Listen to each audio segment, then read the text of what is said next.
صلی اللہ تعالی علی حبیبہ محمد وآلہ وسلم۔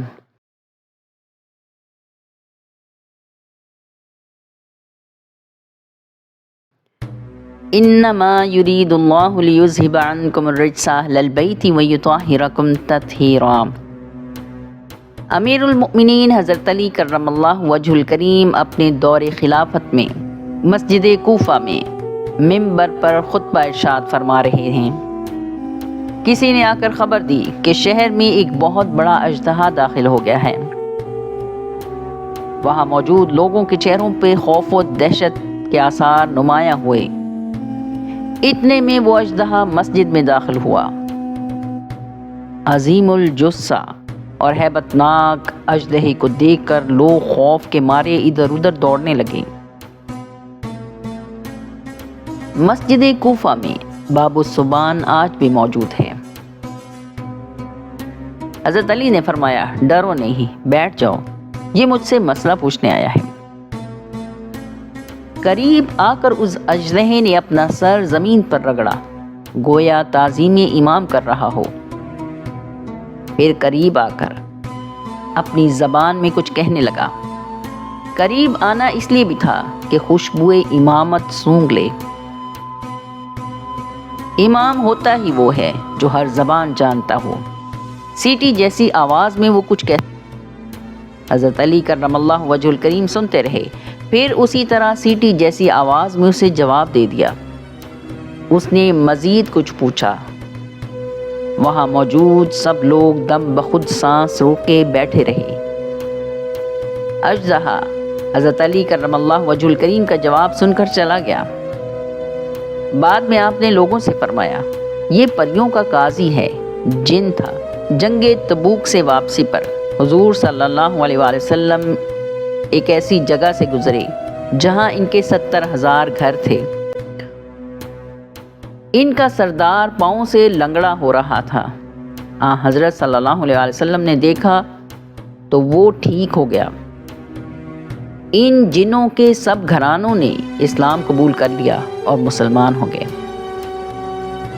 یہ بتانے کے بعد امام علی نے فرمایا، یہ کہہ رہا تھا کہ ہمارا بادشاہ مر گیا ہے، اس کے 2 بیٹے ہیں، ایک بیٹا جو ہے اس کا 1 سر ہے اور جو دوسرا ہے اس کے 2 سر ہیں، کیونکہ سروں پر ہی میراث ملتی ہے اور میراث بھی بادشاہ کی ہے۔ ایک بیٹا جس کے 2 سر ہیں کہتا ہے مجھے میراث میں 2 حصے ملنے چاہیے، دوسرا کہتا ہے وجود تو ایک ہے، پھر میراث 2 حصے کیوں؟ یہ مقدمہ میرے پاس آیا ہے اور میں کوئی فیصلہ نہیں کر پا رہا۔ آپ امیر المؤمنین باب العلم ہیں۔ میں نے یہ بھیس اس لیے بھی بدلا تھا کہ کوئی مجھے درمیان میں نہ روکے، میں آپ کی زیارت بھی کرنا چاہتا تھا۔ حضرت علی نے فرمایا، میں نے اسے فیصلہ بتا دیا اور کہا فوراً واپس پہنچو۔ جب امام علی نے فوراً کہا تو اژدہے کی رفتار کئی گنا بڑھ گئی اور وہ اپنے وطن پہنچ گیا، اور حضرت علی کے کہنے کے مطابق واپس جا کر اس نے 2 سر والے بیٹے کے کھانے پینے کا انتظام کیا، جیسا امام نے فرمایا تھا کہ اسے کھانا کھلا کر سلا دینا۔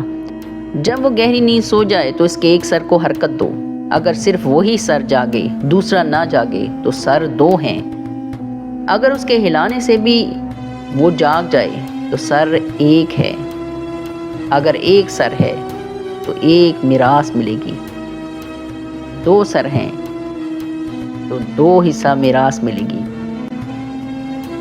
قاضی نے جا کر ایسا ہی کیا۔ جب ہلانے سے 1 سر جاگا، آنکھیں کھولی تو انتظار کیا کہ شاید اس کے ساتھ دوسرا سر بھی جاگ جائے، مگر جب دیکھا کہ دوسرا سر تو خراٹے لے رہا ہے تو قاضی نے پہلے بھائی سے کہا، اس کو 2 گنی میراث ملے گی۔ امام علی کا یہی فیصلہ ہے۔ گویا نیند بھی نشانی ہوتی ہے حق بتانے کی، اور فوراً ہی فیصلہ ہو گیا۔ دوسرے دن مسجد کوفہ میں لوگوں نے حضرت علی سے پوچھا، کیا فیصلہ ہوا؟